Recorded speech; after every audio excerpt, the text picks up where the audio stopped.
So hello guys, ఈ వీడియోలో కొంచెం సీరియస్ టాపిక్ మాట్లాడుకోవాలి. నా అన్వేషణ కాదు ఎంత పనికిమాల బోకునా కొడుకంటే నిజంగా ఈ మాటలు మాట్లాడలేకుండా ఉండలేకపోతున్నాను భయ్య. ఎక్కడో దేశంలో ఉంటూ ఇక్కడ జరిగే విషయాల్ని ఎంత సీరియస్ లెవెల్కి తీసుకెళ్తున్నాడంటే పనికిమాల సన్నాసిగాడు మతాల్ని దేవుళ్ళని అందరినీ లాగేసి ఇంకోటి ఏంటంటున్నాడు, బట్టలు ఇప్పుకొని తిరగండి ఆడవాళ్ళు, బట్టలు ఇప్పుకొని తిరగండి మీ ఇష్టం అని. అమ్మాయిలో మీకు చెప్తున్నాను, మీరు గొడ్డ ముక్కలు ఇప్పుకొని తిరగండి, మీ స్వేచ్ఛ ఇంపార్టెంట్, మీ సేఫ్టీ ఇంపార్టెంట్. నువ్వెవడెవరా చెప్పడానికి అసలు నాకు అర్థం కావట్లేదు. నువ్వెవడెవరా చెప్పడానికి అని చెప్పేసి నా అన్వేషణ శివాజీని గరిపాటి గారిని అన్నప్పుడు నువ్వెవడెవరా చెప్పడానికి నేను అన్వేషణ అంటాను. ఎందుకు అనకూడదు? బట్టలు వేసుకోమని చెప్పిన శివాజీ గారి తప్పు అయితే బట్టలు ఇప్పుకొని తిరగండి అని చెప్పిన అన్వేషణ గారిది కూడా తప్పే కదా. నువ్వెవడు అసలు వేసుకోమని చెప్పడానికి వేసుకోవద్దని చెప్పడానికి పాయింటే కదా. ఎంత బోగునా కొడుకులాగంటే మొన్నటి వరకు ఏం చేశాడు, బెట్టింగ్ అంటాడు, లేకపోతే ఏమంటాడు ఇన్ఫ్లుయెన్సర్స్ మీద పడతాడు, వాళ్ళు ఈ వీడియోలు చేశారు, వీళ్ళు ఆ వీడియోలు చేశారు, వాళ్ళు అది చేశారు, వీళ్ళు ఇది చేశారు, ఏదేదో వాగి వాళ్ళందరి మీద పడ్డాడు. ఇప్పుడు ఎవరి మీద పడ్డాడు? శివాజీ గారి మీద పడ్డాడు. శివాజీ గారి మీద సపోర్ట్ చేస్తూ గరికపాటి గారు మాట్లాడితే ఆయన మీద పడ్డాడు. ఏం మాట్లాడుతున్నాడో ఆరికే తెలియట్లేదు. యోన్ అంటాడు, రక్తం అంటాడు, బిడ్డ అంటాడు, కన్నం అంటాడు. ఆ టాపిక్కే కాదు అసలు, అసహ్యంకరంగా మాట్లాడుతున్నాడు. ఆ టాపిక్కే కాదు అసలు. ఇప్పుడు శివాజీ గారు ఏమన్నారు, ఆడవాళ్ళు మీ అందంగా కట్టుకునే చీరలోనే ఉంటుంది, నిండుగా కప్పుకునే బట్టల్లో ఉంటుంది అన్నాడు. ఒక్క చీరలో మాత్రమే అనలేదు, నిండుగా కప్పుకునే బట్టల్లో ఉంటుంది అన్నాడు. అరే కప్పుకోమని అంటే ఏంటి అంత వచ్చేసింది నొప్పి? నాకు అర్థం కావట్లేదు. అసలు ఏటవుతుందిరా బయట, నాకు అర్థం కావట్లేదు. ఏటెళ్ళిపోతుందిరా ఇదంతా. అతను ఏమన్నాడు, హీరోయిన్లు ఫంక్షన్లకు వచ్చినప్పుడు సినిమాల్లో కూడా అనలేదు, సినిమాల్లో ఆ సాంగ్ చేయకండి, సినిమాల్లో ఈ సీన్ చేయకండి అని అనలే. హీరోయిన్లు ఫంక్షన్లకు వచ్చినప్పుడు కొంచెం నిండుగా కప్పుకొని రండి అన్న. నిండుగా కప్పుకొని అంటే తప్పేంటి రా, నిండుగా ఇప్పుకొని రండి తప్పు కానీ. అరే ఇప్పుకొని రండి మీరు, ఇప్పుకొని రా అంటే తప్పు కానీ, కప్పుకోండి అంటే తప్పేట్రా. మీ అందరికి ఒక వీడియో చూపిస్తాను చూడండి.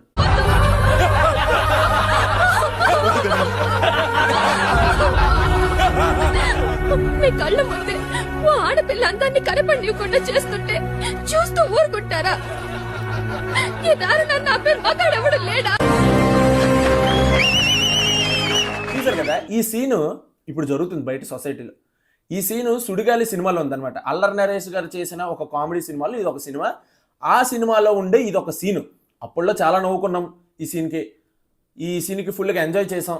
కానీ ఇప్పుడు ఇది రియల్ అయిపోతుంది, అయిపోతుంది కాదు.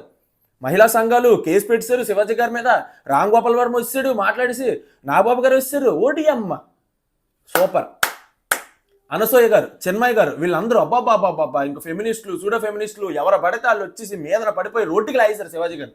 ఏంటి అంత తప్పు మాట్లాడాడని? కప్పుకోమండం తప్ప, ఇప్పుకోమంటే మీకు సరిపోయేది. అయితే ఏంటి ఏం మాట్లాడుతున్నారు నాకు అర్థం కావట్లేదు. అయితే ఇప్పుడు నా అన్వేషణ గారిని కూడా లాగండి. అయితే కప్పుకోమని చెప్పిన శివాజీ గారు తప్ప అయితే ఇప్పుకోమని చెప్పిన నా అన్వేషణ గారిది కూడా తప్పే కదా. ఏంటో ఎటు వెళ్ళిపోతున్నారో అర్థం అవ్వట్లేదు అసలు. ఈ నాగబాబు గారు అంటారు, నువ్వెవడరా చెప్పడానికి, అసలు వేసుకోమని బట్టలు వేసుకోమని చెప్పడానికి నువ్వెవడరా? ఆడవాళ్ళ స్వేచ్ఛరా, ఆడవాళ్ళ హక్కురా. ఏమ్మా ఆడవాళ్ళ హక్కు, ఆడవాళ్ళ స్వేచ్ఛ, బట్టలు కప్పుకోండి అంటే గుర్తొచ్చిందా? ఆడవాళ్ళ హక్కు, ఆడవాళ్ళ స్వేచ్ఛ దేంట్లో పోరాడాలమ్మా? మేము వంటగదికే పరిమితం కాదు, మేము బయటకు వెళ్ళి ఏదైనా సాధించాలి, మగవాళ్ళతో సమానంగా మేము కూడా పైకి ఎదగాలి అన్న దాంట్లో స్వేచ్ఛ సాధించాలి, అన్న దాంట్లో హక్కు సాధించాలి. అంతేగాని ఎవరో వచ్చి బట్టలు వేసుకోమన్నాడని చెప్పి బట్టలు వేసుకో మేము బట్టలు ఇప్పుకొని తిరుగుతాం అంటే అది స్వేచ్ఛ ఏంట్రా? నాకు అర్థం కావట్లేదు. అది స్వేచ్ఛ ఏంటి? ఈ అన్వేష్ గడు వచ్చాడు పెద్ద పత్తిగాడు, ఇదేంటి ఏం మాట్లాడాడు ఒకసారి వీడియో చూడండి. సీతాదేవి తర్వాత ద్రౌపది ఏ టీషర్ట్ వేసుకున్నాక రేపులు అయ్యాయి. సీతాదేవి ఏం మాట్లాడుతున్నాడా? నాకు నోట్ల నుంచి రావట్లేదు అసలు. పన్నికమాల సన్నాసి పోరంబోకు నా కొడక, ఎలా పెంచారా నిన్ను అసలు నాకు అర్థం కావట్లేదు. సీతాదేవి ఎంత నిప్పు కాకపోతే రావణాసుడు ఎత్తుకెళ్ళిపోయి తన గోరు కూడా చిటికిన వేలు గోరు కూడా ముట్టలేకపోయాడు. అంత గొప్ప మహాతల్లిని పట్టుకొని వచ్చి ఏం మాట్లాడుతున్నావురా? ఏం సందర్భంలో ఏం మాట్లాడుతున్నావు? ఇక్కడ జరుగుతున్న మ్యాటర్ ఏంటి? నువ్వు మాట్లాడుతున్న మాటలేంటి? నోటికి ఒక అడ్డు అదుపు లేదు, మతాన్ని తెచ్చేస్తున్నాడు, లేకపోతే దేవుణ్ణి తెచ్చేస్తున్నాడు, క్రిస్టియానిటీని లేకపోతే హిందూని అందరినీ తెచ్చేస్తున్నాడు. పన్నికమాల సన్నాసి. అది ఎక్కడో ఉండి దేశంలో, ఇక్కడికి రారా నువ్వు దమ్ముంటే. గరికపాటి గారు ఒట్టకాయలు కోసేస్తాడట. పంతులు గారు మేము ఒట్టకాయలు కట్ చేసేస్తే అవుతారు మీరు. మాటలు మామూలుగా రావట్లేదు. అతనేమన్నాడు గరికపాటి గారు, ఏమ్మా కప్పుకో మండలంలో తప్పు ఉందా, లేకపోతే టీషర్ట్లు బిగించుకొని చూపించేసి ఇవి కరెక్టే కదా చెప్పినవి. అరే నీ ఇంట్లో నీ ఆడవాళ్ళకి నువ్వు చెప్తావా బట్టలు ఇప్పుకొని తిరగమని?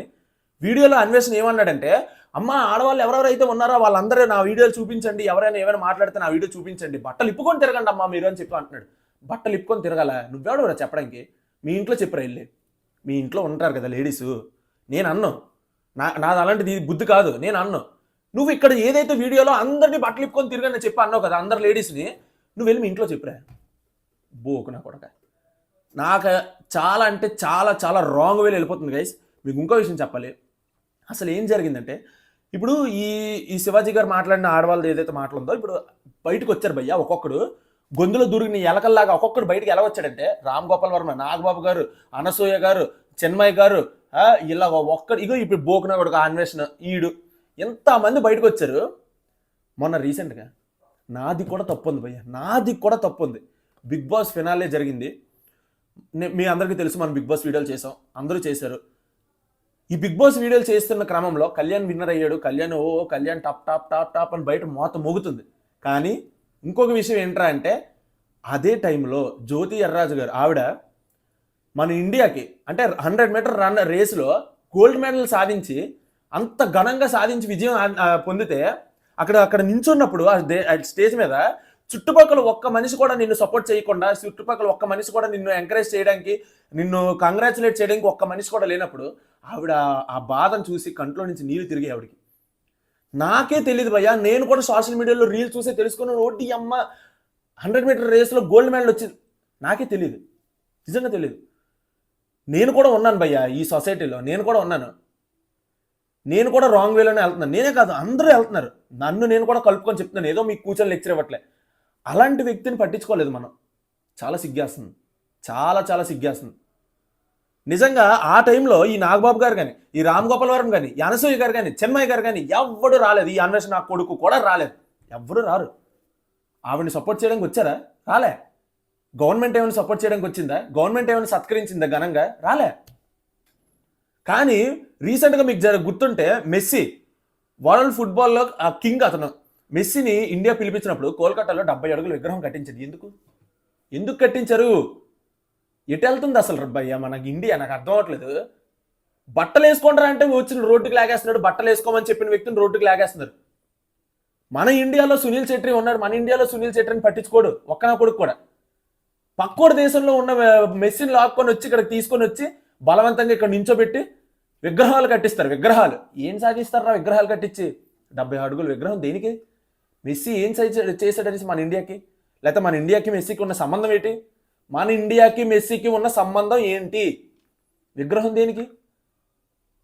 అరే ఏం మాట్లాడుతున్నారా? అరే ఇప్పుడు జ్యోతి గారిని తీసుకోండి, ఆ జ్యోతి గారు ఎంత సాధించారు? ఆవిడికి కదా చెయ్యాలి ఇలాంటి సత్కారాలు. కానీ అసలు మరీ దరిద్రం భయ్యా. ఈవిడ ఇంత సాధిస్తే ఈవిడ కదా అసలు స్వేచ్ఛ పొంది ఆడవారికి జరుగుతున్న అన్యాయాలు కానీ వంటగదిలోనే పరిమితం అయిపోవాలి, పెళ్లి చేసి కాపురానికి వెళ్ళిపోవాలి, నువ్వేది చేయకూడదని చెప్పి ఈ రోజుల్లో ఇలాంటి వ్యక్తులను కదా మీరు ఎంకరేజ్ చేయాలి, మనం ఎంకరేజ్ చేయాలి. జ్యోతి గారు అక్కడ ఉన్నప్పుడు ఎవరైనా చేశాడా కామెంట్?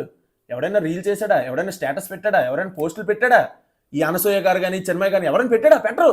బట్టలు కప్పుకోండి అంటే బట్టలు మేము ఎందుకు కప్పుకోవాలరా అని చెప్పి వచ్చేసి వీడియోలు చేసి ట్వీట్లు చేసి రోడ్డుకి లాగేసి ఆ మనిషిని కేసులు వేసి మహిళా సంఘాలు ఇచ్చేసి రచ్చ రవస్ చేశారు. అదే ఆడవారు ఏదైనా సాధిస్తే మీరు వచ్చి ఆడవాళ్ళే కదమ్మా, మీరు కూడా ఆడవాళ్ళే కదమ్మా, రండి బయటికి రండి, వచ్చి ప్రోత్సహించండి. ఆడవాళ్ళందరూ ఈవిడిని చూసి నేర్చుకోండి అని జ్యోతి గారిని చూపించి చెప్పండి, ఈవిడిలాగా ఘనంగా సాధించండి అని చెప్పండి. నిజమే, మొన్న ఎక్కడో చూశాను, వరల్డ్ కప్స్ కానీ లేకపోతే T20 కప్పులు కానీ టెస్ట్ మ్యాచ్లు కానీ ఇలాగ మగవాళ్ళకే మాత్రమే ఉన్నది, మా ఆడవాళ్ళకి ఏమీ లేదు అని చెప్పేసి మొన్నటి వరకు గోల్ చేస్తే women T20, women world cup, women IPL అన్నీ పెట్టారు, అన్నీ నడుస్తున్నాయి ఇప్పుడు. కానీ ఎవడైనా ఏ ఆడపిల్లని పట్టించుకుంటుందా? ఎవరు పట్టించుకోవట్లేదు. ఈ ఉమెన్స్ క్రికెట్ కానీ ఏం జరిగినా ఎవరు పట్టించుకోవట్లేదు. అంటే ఈ ఉమెన్కి ఏం కావాలి? బట్టలు వేసుకోండి అంటే బట్టలు మువ్వెవడో వేసుకోవడానికి చెప్పడం కానీ అయితే బయటకు వస్తారు. అంతేగాని మీకోసం ఇలాగా ఆడవాళ్ళని ప్రోత్సహిస్తూ ఏమైనా చేద్దామంటే బయటికి రారు. ఆ గవర్నమెంట్ కూడా అలాగే తయారైంది. ఆ జ్యోతి గారికి ఆవిడ చేసిన దానికి, ఆవిడ సాధించిన దానికి ఆవిడకి తగ్గట్టు ప్రతిఫలం ఏమైనా దక్కిందా గవర్నమెంట్ నుంచి? దక్కలేదు. నేను కూడా సిగ్గుపడుతున్నాను భయ్యా. నేను కూడా బిగ్ బాస్లో ఉండిపోయి నాకు కూడా తెలియదురా, అరే ఏట్రా మనం అందరూ ఎటు వెళ్తున్నాం రా అనేసి. దీని గురించి ఎవడు మాట్లాడ్డాడు? అస్సలు ఎవడు మాట్లాడ్డాడు? ఒకటే చెప్తున్నాను భయ్యా, నేను మీ అందరికీ బట్టలు వేసుకోండి అంటే, బట్టలు ఇప్పుకోండి అంటే ఎవరిది కరెక్ట్ కాదు, ఎవరిది తప్పు కాదు, ఎవడు అసలు చెప్పకూడదు. మీరు చెప్పింది నిజమే, పైగా ఆ రోజు శివాజీ గారు సామాన్లు అనడం లేకపోతే దరిద్రపు ముండా అనడం తప్పే. అక్కడ అతను చేసిన తప్పు అయితే కేసులు వేసేస్తాం, రోడ్డుకి లాగేస్తాం అంటే అన్వేష్ గారిని కూడా లాగేయండి ముందు అక్కడి నుంచి, అంతే. తప్పే. కానీ అతను చెప్పిన దాంట్లో వ్యాలిడ్ పాయింట్ ఉందని నాకు అనిపిస్తుంది. ఎందుకంటే అరే ఏంట్రా 2025 ఇంకా ముగిస్తుంది, ఈ లోపే ఎంత ఘోరం చూడాల్సి వచ్చింది మనం. కప్పుకోండి అని చెప్పినోడిని రోడ్డు మీదకి లాగేసి ఇప్పుకోండి అని చెప్పాలన్నమాట. అయితే ఇంకా ఒక 5 సంవత్సరాలు దాటిన తర్వాత అంటే 2030లో కానీ 2035 లోపలికి వెళ్ళేటప్పుడు కల్లా బట్టలు వేసుకో అమ్మా అని ఎవరికైనా చెప్పితే నరికేస్తారు పేక మన ఇండియాలో. ఫిక్స్ అయిపోండి. అలాగే నడుస్తుంది ఇప్పుడు బయట. సో నాకైతే మాత్రం ఖచ్చితంగా ఇది నాకు చాలా చాలా రాంగ్ వేలో వెళ్తున్నాము మనం ఇండియా అని చెప్పి నాకు అనిపిస్తుంది. అరే నువ్వెవడోరా, నువ్వు ఇండియా గురించి చెప్పాంటో తోట అంటే ఇండియా గురించి మాట్లాడాలన్నా, ఇండియాలో జరుగుతున్న విషయాల గురించి మాట్లాడాలన్నా అంతటోడు ఇంతటోడు అవసరం లే. ఆ అంతటోళ్ళు ఇంతటోళ్ళు రాంగ్ వేలో మాట్లాడుతున్నారు కాబట్టి ఈ డౌన్లో ఉన్న మనలాంటి వాళ్ళు కూడా వాయిస్ రేస్ చేయాల్సి వస్తుంది. ఇప్పుడు నాగబాబు గారు లాంటి వాళ్ళు కానీ లేకపోతే రామ్ గోపాల్ వర్మ గారు లాంటి వాళ్ళు కానీ ఇలాంటి పెద్ద వ్యక్తులు కూడా పెద్ద పెద్ద విషయాలు వదిలేసి బట్టలు వేసుకోండి అని చెప్పిన వాళ్ళు నువ్వెవడవరా అని చెప్పేసి చాలా ఏకముక్కలు తీసి పడేస్తున్నారు కదా. వాళ్ళే ఇలాంటి చిన్న విషయాల్లో దూరుతున్నప్పుడు ఇంక మనం ఎంత చెప్పండి. ఇప్పుడు నాగబాబు గారు వాళ్ళ డాటర్ వాళ్ళ నిహారిక గారు వాళ్ళు ఎలా ఉంటారు, ఏం వీడియోలు చేస్తారు, ఏం సిరీస్లు, ఏం మూవీస్లు, ఏం సీన్లు ఎలా ఉంటాయి అవన్నీ తెలుసు. ఎవడైనా మాట్లాడలేదు. అందరికి అలాగ అవడం ఇష్టం లేదు. వచ్చేసి నువ్వెవడవరా అనేస్తే సరిపోదు అస్సలు. సో ఈ విషయం పైన మీ స్పందన ఏంటి, మీకేమనిపిస్తుందో కింద కామెంట్ చేసి చెప్పండి. అన్వేష్ గారు బోకు మాటలు మీరు సపోర్ట్ చేస్తున్నారా? తప్పుగా అనుకోవద్దు, ఈ వీడియోలో పదాలు ఇలాగే ఉండాలి. ఎలాంటి ఎదవల గురించి మాట్లాడితే అలాంటి పదాలు రావాల్సిందే, అంతే. సో అన్వేష్ మాట్లాడిన మాటలకి మీరు సపోర్ట్ చేస్తారా, లేకపోతే మీరు అన్వేష్ గారిని చొప్పు తీసి కొట్టడానికి రెడీ అవుతారా? కింద కామెంట్ చేసి చెప్పండి. అంతేకాదు ఈ వీడియో బయటికి ఇంకా వెళ్ళాలి, చాలా మందికి తెలియాలి, చాలా మంది చూడాలి. నేను చేశాను తప్పు, నాతో పాటు చాలా మంది తప్పు చేశారు, నేను కూడా గుర్తించలేకపోయాను జ్యోతి గారి విజయాన్ని, అలాగే చాలా మంది. ఇలా మనం కూడా గుర్తించకపోతే రేపు పొద్దున్న స్వేచ్ఛ ఇప్పుడు వీళ్ళు ఏదైతే అంటున్నారో బట్టలు వేసుకోవడంలో స్వేచ్ఛ, బట్టలు ఇప్పుకోవడంలో స్వేచ్ఛ అని ఏదైతే అంటున్నారో ఈ స్వేచ్ఛ ఇదే కరెక్ట్ ఏమో అని చెప్పేసి ఈ బట్టలు ఇప్పుకోవడంలోనే రాబోయే తరానికి పెరిగే అమ్మాయిలు కానీ ఇప్పుడు ఎదుగుతున్న అమ్మాయిలు కానీ వీళ్ళందరూ అదే కరెక్ట్ అనుకుంటారు. అంతేగాని మనం వెళ్ళి ఏ రన్నింగ్ రేస్లోనో సాధించాలి, ఏ క్రికెట్లోనో సాధించాలి అని చెప్పి ఇంకెవరు అందరూ మర్చిపోతారు. అందులో స్వేచ్ఛని ఎవరికి ఉండదు. ఇంకా మనం కూడా వెళ్ళి మగవాళ్ళతో ఉద్యోగాలు చేయాలి, మనం కూడా వెళ్ళి దేశ విదేశాలు వెళ్ళి సాధించాలి అని చెప్పి అలా అవన్నీ మర్చిపోతారు. ఓ బట్టలు ఇప్పుకోవడంలో స్వేచ్ఛ, ఓకే దాని గురించి పోరాడదని చెప్పి అమ్మాయిలందరూ ఇంకా అటే వెళ్తారు. సో నేను మాట్లాడిన మాటలు ఏమైనా తప్పు ఉంటే దయచేసి క్షమించండి. నాకు అనిపించింది నేను చెప్పాలనుకున్నాను. ఎటేటో వెళ్ళిపోతుంది, ఇది చాలా రాంగ్ వేలో వెళ్ళిపోతుంది. అందుకే నేను చెప్పి నాకు చాలా చిరాకేసి నేను కూడా ఒక వీడియో చేసి నా వాయిస్ కూడా ఒకసారి రేస్ చేద్దామని చెప్పి ఈ వీడియో చేయడం జరుగుతుంది. ఈ వీడియో నచ్చినట్టయితే ఒక లైక్ చేయండి. తప్పుగా మాట్లాడుంటే దయచేసి క్షమించండి. Thank you for watching.